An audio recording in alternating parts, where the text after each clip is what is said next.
Gervonta Davis is one of the best boxers today and is one of boxing's biggest stars. A southpaw from Baltimore, Maryland, has dazzled fans with his elite boxing style and frightening power, looking to establish a legendary legacy. But it wasn't like this always. Jail or death appeared to be the only options for men living in and around his rough neighborhood, and Davis found a safe haven within the confines of the Upton Boxing Center's gym at age 7.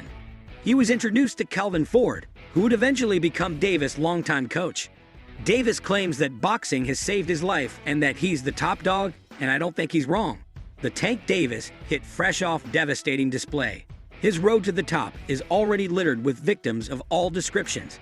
But opinions are swiftly changing across 3 weight classes, now competing with a more mature mindset. Regarding talent level, you never see anything like him, as he's a monster. Let's look at opponents before and after fighting Gervonta Tank Davis. Davis opened in 2017 against world champion Jose Pedraza, 22-0 with 6 more bouts on his slate. Pedraza referred to his challenger as a knockoff version of Floyd Mayweather, but Davis showed that he owns up to his name, rightfully. Pedraza put up a great fight but was ultimately beaten up and stopped decisively. After his world title-winning display, Davis and Floyd traveled to British soil just 4 months later to take on Liam Walsh in the Copperbox Arena. Liam and his brothers were vocal during the build-up, claiming that they would rumble with David in any location. In the ring, Davis slayed his challenger in 3 rounds. Walsh said the stoppage was premature, but later endorsed the speed and power of Tank. Entering with an unbeaten power, Fonseca was preparing to shock the world.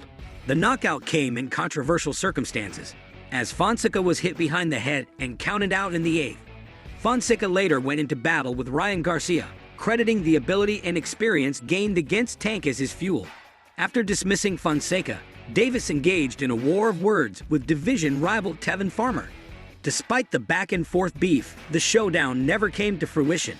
In his only fight of 2018, Davis took on hard-hitting former featherweight king Jesus Cuellar.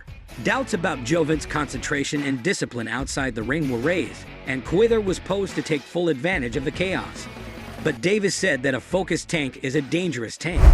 On the night of the match, many doubters became believers as Davis battered his foe to the head and body, landing multiple power shots en route to a stunning 3rd-round stoppage.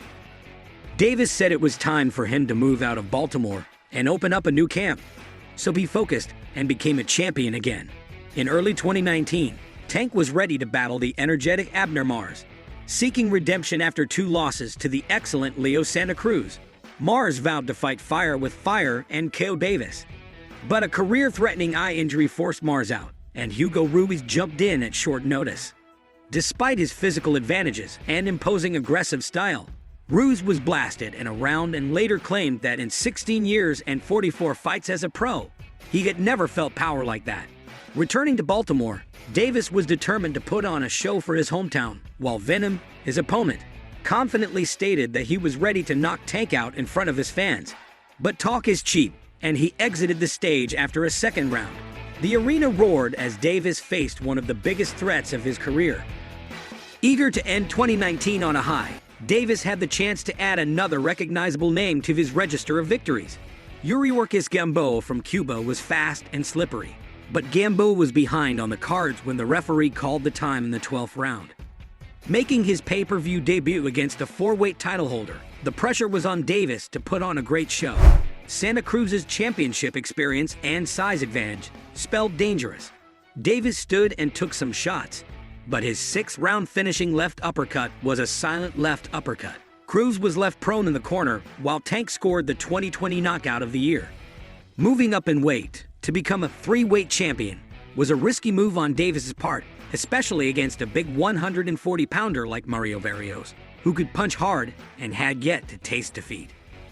But Davis displayed next-level talent, matching the Texan blow for blow, closing the spaces, and proving that his power transcends weight classes. Floored 3 times, Barrios was clubbed to defeat in round 11 by Davis. Make sure you like the video and subscribe to my channel for more amazing content. Until next time.